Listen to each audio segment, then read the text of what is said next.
Perhaps you've seen the ad by Ron Reagan, a proud atheist who advocates for the Freedom from Religion Foundation. And he tries to make a claim that our American Constitution is secular. It's not made for religious people. Yet James Madison, the framer of the Constitution, he says that our Constitution is made only for religious and moral people. It's unsuitable for any other people. Yet atheists like Ron Reagan, they want to distort the meaning of the Constitution in order to take away the rights of religious people for advocating for policies. That's really what they're after. Does our Constitution even use the phrase separation of church and state? That's a famous phrase that is often used by atheists to tell us Christians, shut up, mind your own business, don't tell us how to vote, don't advocate policies. And they're trying to stop us and our voice. That's really what they're trying to do.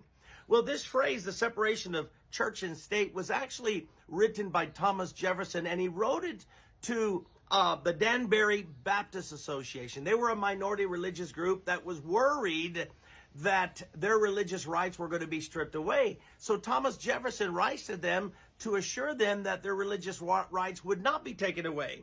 And he says this in this letter: I contemplate with sovereign reverence that act of the whole American people which declared that their legislator should make no law respecting an establishment of religion or prohibiting the free exercise thereof, thus building a wall of separation between church and state.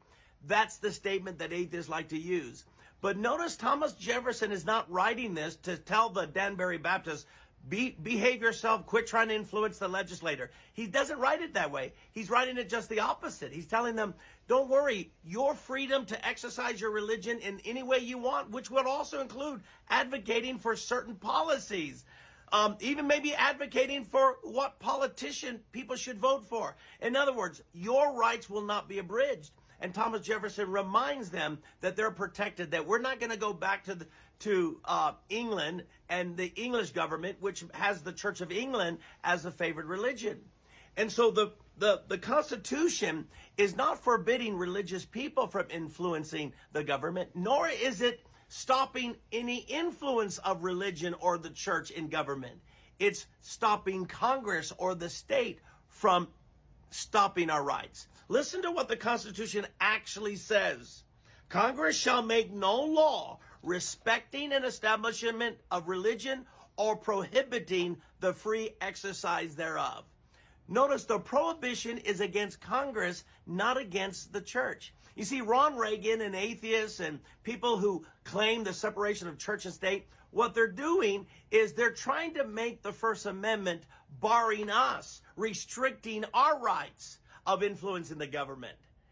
But that's not what the Constitution is saying. It's restricting the right of Congress or the state from trying to stop or establish a favored religion or trying to stop the free exercise of people's practices. See, the truth is there is no Constitution amendment that tells the people you can't do this and you can't do that. No, rather it's about Congress. It's amendments that is limiting the power of the government, not limiting the power of the people. You see this.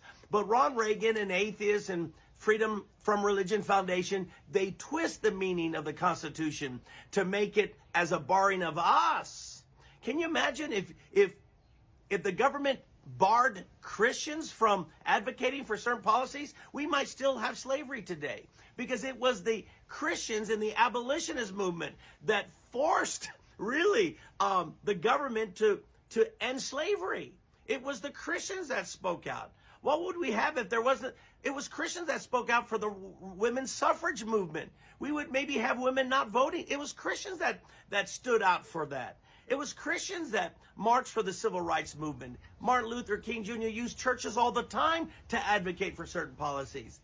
But see, Ron Reagan might say, well, those were good policies. So it's not really about churches influencing the government. It's the policies you don't like.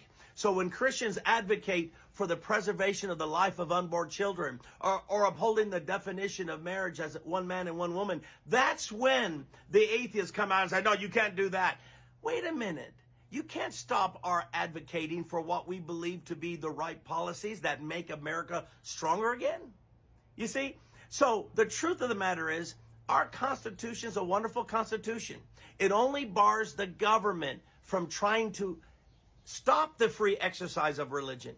Notice the First Amendment not only bars Congress from establishing a religion, but it bars them from restricting the exercise of it.